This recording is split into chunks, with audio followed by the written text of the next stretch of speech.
We are looking at chapter number 4, Gender, Religion, Caste in Politics. लिंग, धर्म, जाति, gender, religion and caste in politics. So what we have seen in the previous discussion, that the existence of social diversity, it doesn't normally threaten democracy. That is, there are two people. There may be two divisions here. That means you can be a male, the other person can be a female. So this is one societal division. The second is that you may be from, say, a scheduled caste, and the other person may be from, say, a OBC class. You may be, because this is the gender, this is the caste. So we are talking about gender, caste, and now you may be a Muslim and the other person may be a Hindu. So these are the various social diversity, social divisions we have seen, but it doesn't threaten the democracy. So how does democracy work for gender, religion and caste, how they are related, we are going to see. And there are three kind of social differences that can take the form of social divisions and inequality. So these are the divisions, but they may take certain, way of inequalities. Maybe the male are dominant, females are not. The SCs are given less preference than OBCs. Muslims are marginalized than Hindus. So all these things can happen, and they are happening actually. So we'll talk about gender, religion and caste, these on the basis of the social difference. We'll start with gender and politics. So gender and politics, first of all, gender means either you can be a male or you can be a female or you can be a transgender. So when we start with a home, because when a girl and a boy is born in a house, the boy and a girl, they are brought up, they are being raised and they are being fed or made believe that the responsibility of a girl child or a woman is household work, bringing up the children, taking care of the household work. So this is the other aspect. The male they can play outside, they can be outside for long, means after the evening also, and they can work. They are there to work for their house. This is how they are being fed. So this is also reflected in sexual division or labor in most families. That is, women would do all the work inside the house. Whenever they go outside for work, even if they are inside their work, like in villages, women fetch water, they collect fuel, they work in the field, but still they are not given due recognition. Their work is not valued or they are not given any recognition. When these jobs, see, if you are a man or if you are a guy, you will not work or you will not make food normally. You will not do some stitching work. But men, when they go out, you will work as a tailor also, you will work as a cook in hotels also. Most of the cooks in the hotels, they are men. So a man who doesn't want to work like this, when he goes out, he is happy to take this work. In urban areas, poor women. So if you are a poor woman, you will work in some middle class home. And this middle class home, the women go to work in the office. This is the normal culture. And you see that the result of this division of labor is that although women constitute 50% of the population, 50% women, 50% men are there. They constitute half of the humanity. Their role in public life, especially in politics, it's less. It's very less. So earlier, only men were allowed to participate in public affairs, even to vote and to contest for public offices. Previously, the trend was that. When women saw this, they organized themselves and they agitated, they protested for equal rights. The women wanted all through the world, not only in India, everywhere they want equal rights. And there were movements, there were different movements, and these movements are called as feminist movements, Narivadi Andolan, feminist movements. Now, at present day, what we see scientists, doctors, engineers, lawyers, managers, college and university professors, teachers, pilots, police women, all women working in different stream of the society. If you go to Scandinavia, like Sweden, Norway and Finland, the participation of women in public life is quite high. So we talked about the feminist movement and the places or the areas of the world like the Scandinavian countries where women are actually given preference and they are working. So these are the pictures of what women did in the past time, how they have come here. Previously they were not even given the right to vote. So this feminist means a woman or a man who believes in equal rights and opportunities for women and men. That is equality for men and women. Now what other things we see here is that normally our society is a male dominated society. That is, when your house is there, the house owner or the leader of this house or family will be a man. That is called patriarchy. So patriarchy literally means rule by father. This concept is used to refer to a system that values men more and give them power over women. So when men are given more power than women, that will be a patriarchal house or community. So women are still facing discrimination. They are oppressed in various ways.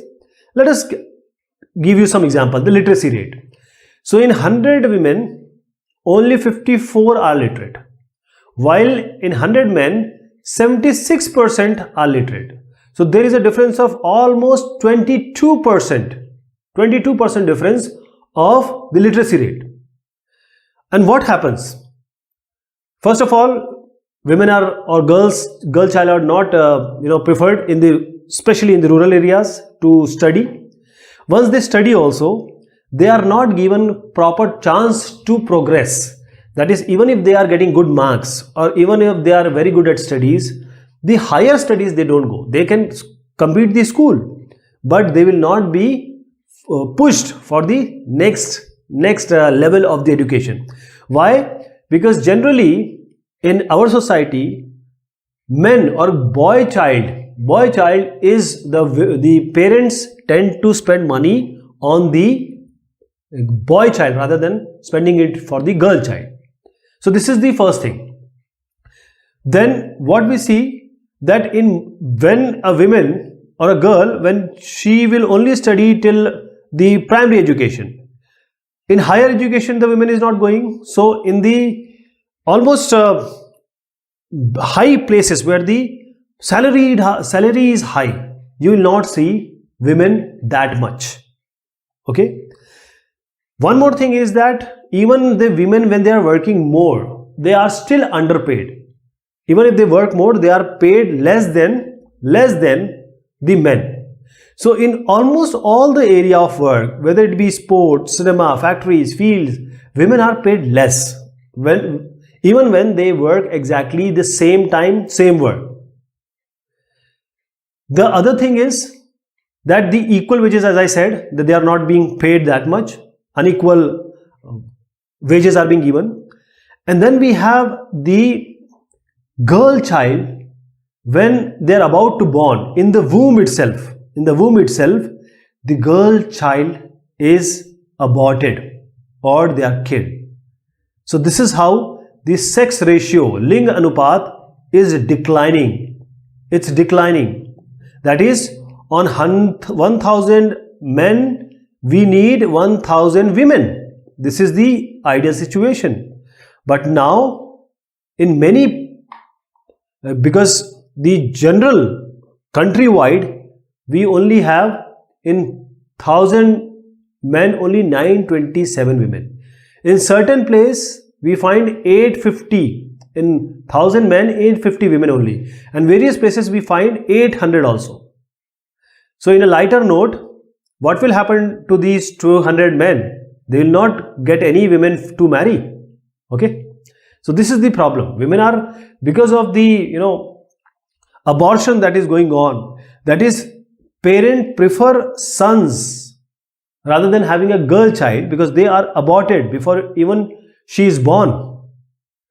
Then the other thing comes is the safety issues.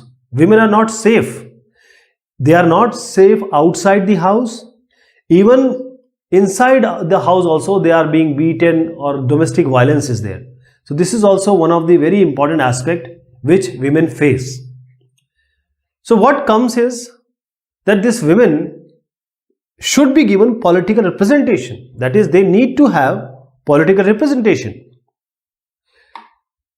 because they are not getting adequate attention of all the issues which we just talked about.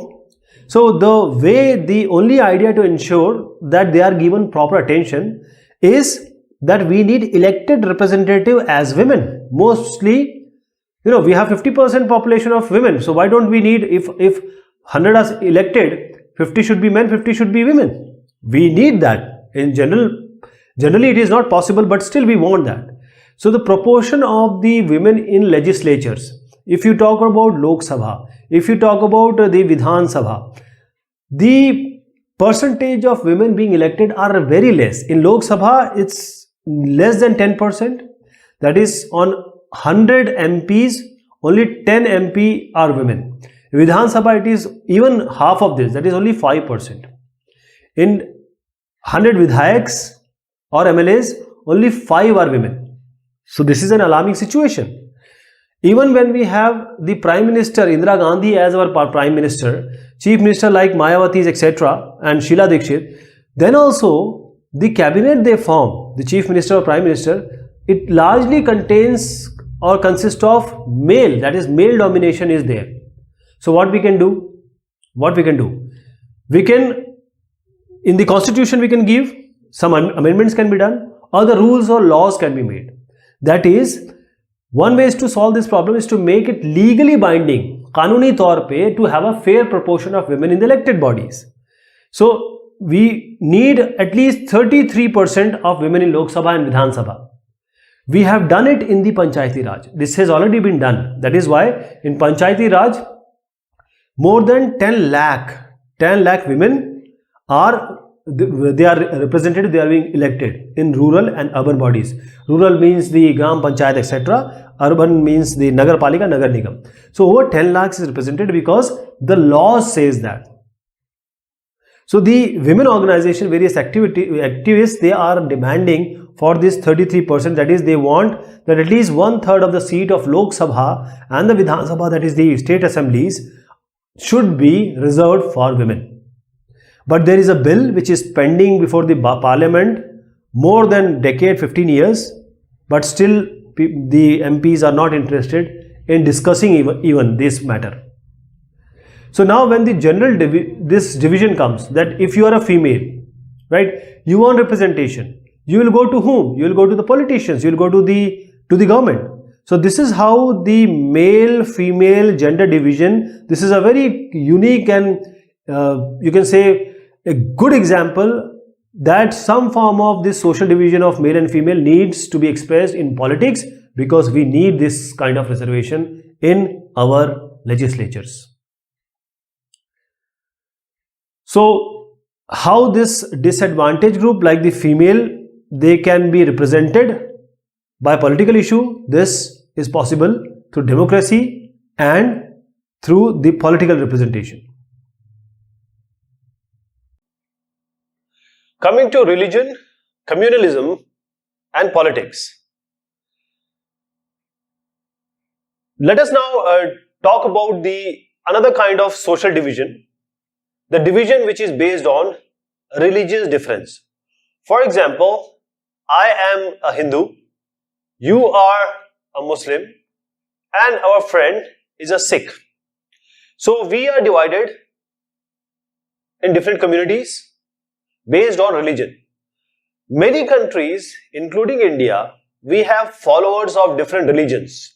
Like in most of the Western countries, you will find Christianity, people following Christianity. And religious difference are often expressed in the field of politics also. That is, a person who wants to win an election, he will say that I am a Hindu, you should vote for me. Or a person who is a Sikh, he'll say vote for me, I will win and I'll do something for you. There are certain things which are worth mentioning, that Gandhiji, he used to say that religion can never be separated from the politics. But his idea of religion was not, puja, part, etc. His idea of this religion is by ethics. So every religion says or teaches good things. So the good things which are taught by the religion, that is the ethics. So he believed that the politics must be guided by these ethics, these rules and regulations which are given by different type of religions. Then human rights groups in our country, they have argued that most of the victims of the communal riots. Now, what happens that this politician is mean, he is shrewd. He says to Hindus that the Muslim population is increasing, the Sikh population is increasing. Now, you guys, you must do something. You are a majoritarian population. You must kill them. You must do something to, send them away, or, whatever you can do, just try to demean them. So what they will do? They will start fighting. And once they are fighting, the Muslims and Sikhs are going to retaliate. So this is called the communal riots. That is the fight or the problems between two communities on the basis of religion, which is sometimes very hinsak, means the bloodshed happens. That is called communal riots. So the human rights groups have said that these communal riots are based on these communalism which are spread by various people, and the most affected are the religious minority, like the Christians, like the Muslims, like the Sikhs. Women movement has argued that the family laws of all religions discriminate against women. That means if you take Hindu religion or say a Muslim religion. Now in Muslim religion, women are not, allowed. You cannot say allowed, but the women are supposed to be in home, do work, their household work, and similarly with the Hindu community also. And they are not given the proper share of the land, the property, etc. And they are not given proper education also. So these are the family laws which are governed by sometimes religions, and they are discriminatory against women. So all this involves what? It involves relationship of religion and politics.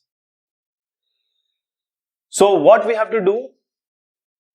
Those who are holding political power, they must see that the religion, the practice of religion should be to the person or a community.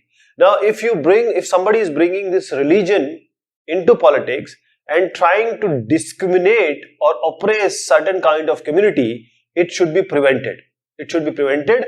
Therefore, political acts, they are not wrong as long as they treat every religion equally. If a political person or a politics or a government says that Hindu, Muslim, Sikh, Isai, all these are equal, we don't care about their religion, we care about their well-being, then it's okay.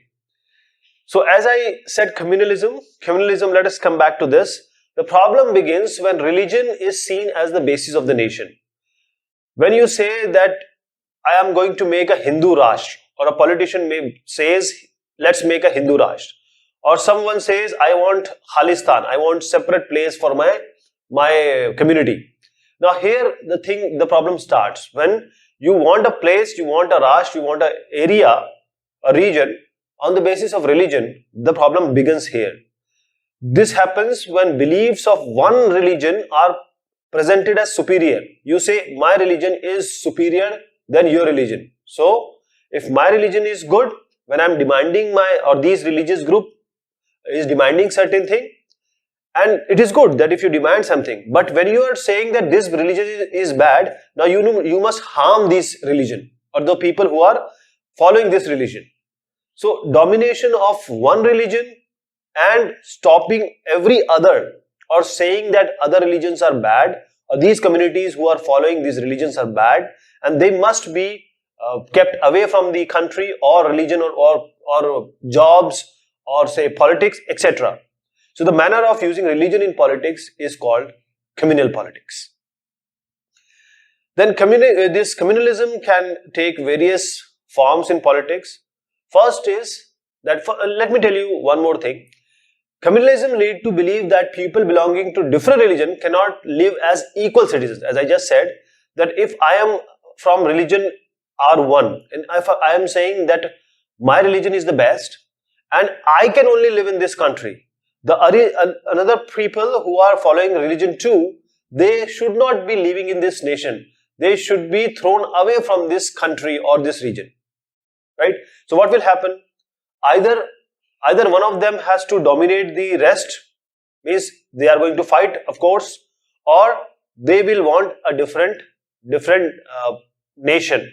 That happened actually in India way back in 1940s. Pakistan and now India. So now Muhammad Ali Jinnah and Nehru, those were the leaders. Muhammad Ali Jinnah said, okay, I want a separate country for my religion, Muslims. And those Muslims who are not with the theory of this Jinnah, they decided to be in India only. So this is how there was a partition. So this bad things, these terrible things happen when the religion come into politics. So as I was saying, communalism can take various forms in politics. The most common is everyday beliefs. That means the way is to, because we have some prejudices. Our people, our community, our parent has told us that a person with a turban, he is going to drink. A person with a topi or skull cap and with a beard, he is going to eat flesh always, and he is going to be in the, wherever he is living, it will be all garbage. So this is what has been stereotyped to us. So this religious community are being stereotypes and believed in the superiority of one religion over other religion. That is, one religion is saying that other religion is bad because they are doing these things, and our religion is good because we have all these things. So this is so common that we often fail to notice even when we believe in it. That is, people are being fed that way in their houses, in their communities, that they don't try to find out the logic. They don't try to find out the actual thing behind it. Then a communal mind often leads to a quest for a political dominance of one's own religious community. So if you are religion 1, now you want to dominate the country or the region, then what you will do? You will strive to get the political dominance. You want the satta, you want the power. Then political mobilization on religious lines is another frequent form of communalism. That is, what happens here? That is, you are going to use these sacred symbols, because religion is very emotional to us. For a person, when he is talking to God or he is praying or she is praying, it is very emotional. And for example, if you say you are a father and your kid is not well, then you will get emotional because he is your son. You can do anything to save your son. Similarly, this religion is very emotional to us. So we can do anything for the religion. So when somebody comes and he or she says that your religion is in danger, just kill the people from another religion. So that is how you are emotionally motivated. So people use sacred symbol, and when these sacred symbol are used, you get glued to it. You think that, okay, this is our sacred symbol, now we should go with this ideas. religious leaders, emotional appeal. These are the emotional appeals being done, and fear of one religion or another. That is all comes in the political arena. There is one more thing. Sometimes communalism takes its most ugly form of communal violence, riots and massacre. So if you see here also, the kids are being beaten up by police. Here, all in 2002 Gujarat riots, mostly Muslims were killed by Hindus, and Hindus they're just motivated. They are emotional, so they are just motivated by some politicians, and they just started killing Muslims. And in 1984, the Sikh riots against Sikh riots. So what happened in the NCR region? Sikhs were brutally killed. They were killed just because one of them has killed Srimati Indira Gandhi, the then Prime Minister of India. So these Sikhs were killed because the Hindu people, they motivated the Hindu emotional people that okay, the Sikhs have killed us, our Prime Minister, go and kill every Sikh. So this is how massacre and violent things happen. Then coming to the secular state, a state which is secular, that is a state which is realizing and which is accepting that every religion is equal. So communalism was and continues to be one of the major challenges in our country, democracy of course in our country, and secularism is not just an ideology of some parties or persons. So several constitutional provisions have been devised, it is being written already that we don't have any official religion. India has no official religion we have. For example, Sri Lanka has Buddhism, Pakistan has Islam, and England has Christianity. But in our constitution, in our India, there is no religion. All religions are equal. Then the constitution provides all the individuals the freedom to profess, that is to follow their religion, to practice their religion, and they can also propagate their religion. And the constitution prohibits any kind of discrimination on religious ground. And at the same time, the constitution allows the state also, that is the government, to intervene if something is happening on the matter of religion. That is, the constitution say that the powerful people or the sattadhari people, they have to ensure that there has to be an equality within the religious communities. For example, the power can come, or the Sarkar government can say that the untouchability should be banned, and this is what government did actually. Chhuachut has to be banned. So communal prejudices and propaganda needs to be countered in everyday life. Now you and me, we have to see that no communal things comes into our mind. We need to stop it. We don't need to propagate it, and we need to be away from all this propaganda in daily life, and religion-based mobilization needs to be countered in these politics. So this is what we have to do. All bad things are because of the politics having religion in it. Now, caste and politics. Caste is also very important to us. Why? Because in India only we have caste. We don't have any. You go to any other place, you will not get this Varna Vyavastha. This Varna Vyavastha is Brahmin, Kshatriya, Vaishya, Shudra, Dalit. Brahmins are considered to be the topmost, and Dalits are considered to be the lowermost. So these are Dalits who are just going inside the hole and cleaning our waste. This women also cleaning our waste. So this is how it has happened. So unlike gender and religion which we talked about, caste division is special to India because it is only in India, nowhere else. In mostly society, occupations are passed from one generation to another. So if some gentleman is there and he or she is cleaning the garbage, now the kid, suppose he is his kid, he is going to get the same occupation. For example, a doctor's son become doctor, a politician's son become politician, a film actor's son become film actor, like this. So this is what we have in our community. So in most societies, occupations are passed, and caste system was based on the exclusion and discrimination against outcast groups. That is, there is discrimination against these people, like the SCs, scheduled caste, like the STs, like the OBCs, of course by Sachar community, the Muslims. So these are the discrimination against various castes. So members of same caste group, they were supposed to form a social community. They form a social community that practiced the same or similar occupation, married only within their caste group, and did not means did not go along with members from other caste groups. So this is what is happening, and this is what is happening from decades.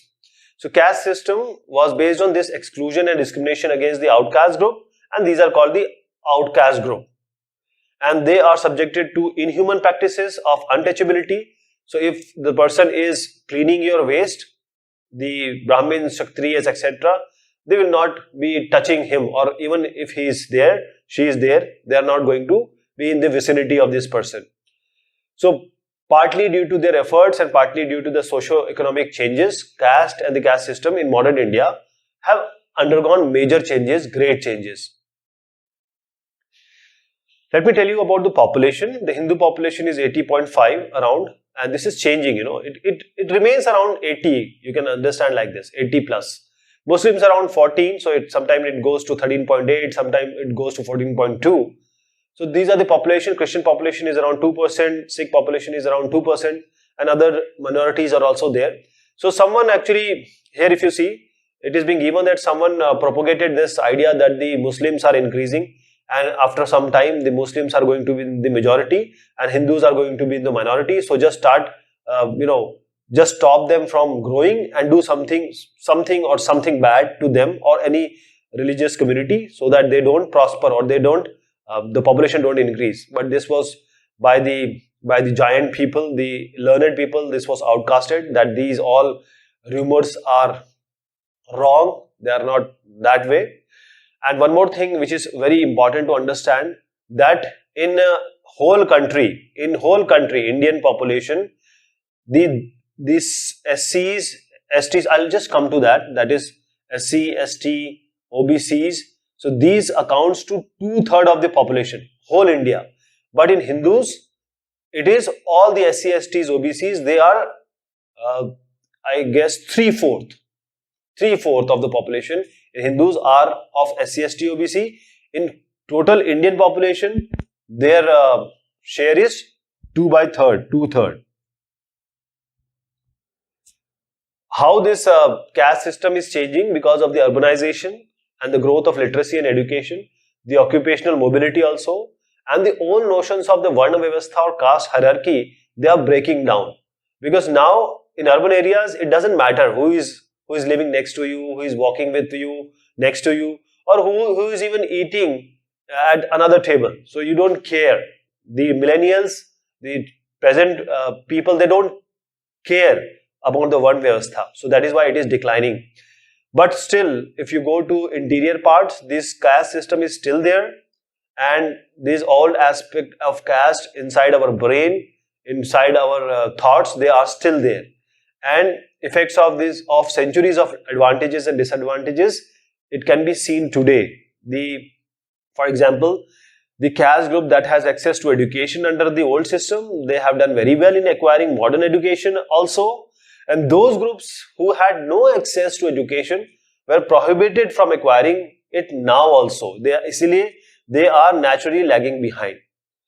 And if you see that still the people like the Hindus are not going to marry the Muslims.